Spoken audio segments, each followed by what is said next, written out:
Masuk akal nggak sih? Mata kaki ketutupan kain masuk neraka. Kamu nanya? Kak, pakai akal dong sayang. Masa ketutupan mata kaki masuk neraka? Oke, masalah di Roma Irama. Mungkin nggak sih? Menurut Anda kalau beliau mau membahas itu dari sisi ilmiah secara fikih, seharusnya nggak apa-apa. Karena ini memang masalah yang biasa diperbincangkan para ulama. Misalnya beliau mau mengatakan celana tidak isbal alias di atas mata kaki itu tidak wajib. Itu yang di bawah mata kaki itu tidak haram, itu hukumnya makruh aja. Kita tidak nafikan bahwa memang ada ikhtilaf ulama.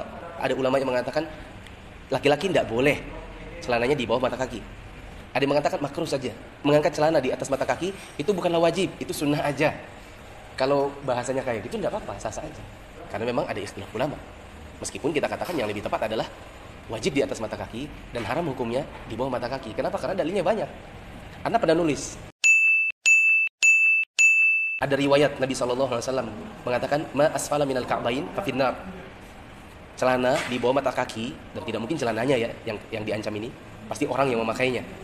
Maka tempatnya di neraka. Nabi SAW mengatakan thalathatun, ada 3 golongan. La yanzurullahu ilaihim yaumal qiyamah. Di hari kiamat Allah tidak akan melihat mereka, wala yuzakkihim. Dan Allah tidak mau mensucikan mereka dari dosa. Walahum adzabun alim, dan bagi mereka adab yang pedih. Disebutkan yang pertama adalah al-musbil, yaitu laki-laki yang menggunakan celana atau jubah atau sarung di bawah mata kaki. Terus ada seorang laki-laki yang pernah dilewati oleh Umar ibn Khattab. Umar ibn Khattab tanya, kamu haid ya? Laki-laki itu bilang, mana ada laki-laki haid? Maka Umar bilang, ini kalau gitu celananya dinaikkan, karena di bawah mata kaki itu syariatnya perempuan. Makanya ditanya, kamu haid ya? Nah, kita kayak perempuan. Kemudian Nabi SAW dilewati oleh Ibnu Umar dalam keadaan celana itu terselonjor, atau kalau bahasa kita tuh melorot di bawah mata kaki. Maka Nabi mengatakan, itu angkat tuh sarungnya atau angkat jubahnya. Kemudian Nabi SAW pegang tengah betisnya, ya, anggaplah ini betis, dipegang segini. Kalau kamu tidak mau segini, ini mata kaki ya, segini, dan tidak boleh lebih dari itu. Ini Nabi yang bilang kepada Ibnu Umar. Jadi Roma Irama kalau memang misalnya nggak mau menjalankan syariat ini, Roma Irama nggak mau celananya di atas mata kaki, sah-sah aja buat dia. Gitu. Tapi kalau kemudian misalnya pakai ketawa yang mungkin secara psikologi itu adalah bagian dari meninggikan diri sendiri dan merendahkan atau meremehkan perkara ini, seperti yang beliau katakan. Kalau caranya seperti itu, jadi nggak ilmiah pembahasannya. Jadinya sekedar meremehkan perkara yang sebenarnya dalam Islam itu termasuk perkara besar. Gitu. Di dalam Islam ini syariat. Kita kalau meremehkan syariat, khawatir nanti bisa jatuh ke dalam sifat-sifat yang orang munafik. Lagipun kalau ditanya masuk akal nggak sih, maka kita tanya akalnya siapa?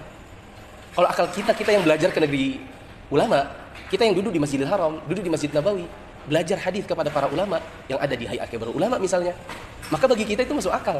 Kalau bagi pedangdut, wallahu alam, kita tambahin ke kalian, masuk akal nggak? Misalnya antum punya adik cewek, antum kerja di luar negeri, pendapatan antum dolar, adik antum di rumah aja, nggak kerja, nggak nikah, ngurusin orang tua yang sedang sakit-sakitan. Begitu orang tua antum wafat, dia dapat setengahnya antum.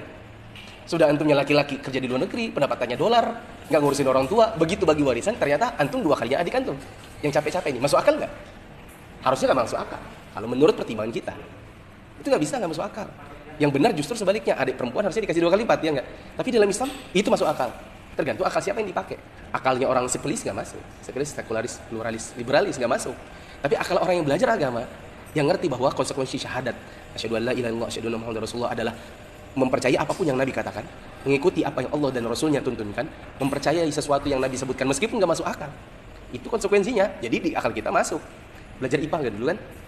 Kalau lalat masuk ke dalam minuman, biasanya dibuang. Karena menurut pelajaran IPA itu ada kumannya, sehingga dibuang. Gitu. Tapi kalau menurut Allah dan Rasulnya, kalau lalat masuk dalam minuman itu celupin sekalian. Karena kata Nabi SAW, di satu sayap ada racun, di satu sayap ada penawarnya. Dan memang dalam Islam ini akal itu tidak bisa dijadikan tolak ukur. Karena akal orang satu dengan yang lain beda-beda. Coba ini kita 1 juta manusia, 1 juta akal disuruh mempertimbangkan akal masing-masing nggak bisa masuk. Wah, orang ini modelnya macam-macam, hawa nafsunya macam-macam. Apa kata Ali bin Abi Thalib? Lau kana ad-dinu bir-ra'yi, lakana asfalul khuffi aula bil masah min a'lah. Kalau seandainya agama ini cuma pakai logika semata, masuk logika baru diterima, niscaya syariat mengusap khuf itu yang lebih pantas untuk diusap adalah bawahnya, bukan atasnya. Tapi syariat kita yang disuruh usap apanya? Atasnya, bukan bawahnya, meskipun bawahnya kotor. Begitu. Kenapa demikian? Karena memang agama ini pakai ketaatan, bukan pakai logika. Gitu.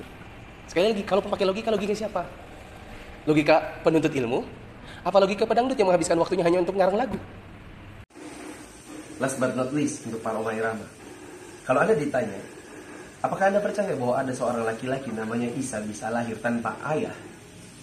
Kalau Anda jawab iya, maka saya katakan Anda juga harus percaya bahwa laki-laki yang celananya di bawah mata kaki itu bisa saja diancam dengan neraka, dikarenakan yang ngomong Isa itu lahir tanpa ayah, dan yang ngomong bahwa laki-laki yang celananya di bawah mata kaki dijulukan secara sengaja diancam dengan neraka adalah orang yang sama.